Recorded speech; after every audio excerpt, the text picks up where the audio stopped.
In the course of our mind training, when we fall sick or are prey to negative forces, when we are unpopular and suffer from a bad reputation, when we have increasingly strong emotions and lose the desire for mind training, at such times we should reflect that in this world there are many who are afflicted in the same way and whose conduct is at variance with the teaching.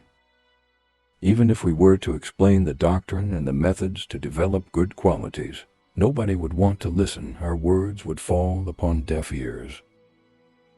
On the other hand, people take to lying and stealing naturally without having to be taught.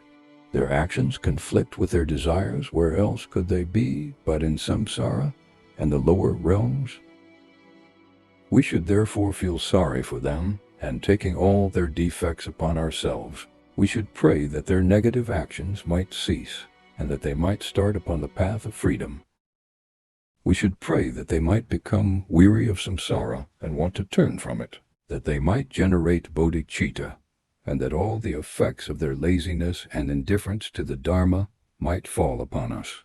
In other words, we should practice the exchange of good for evil,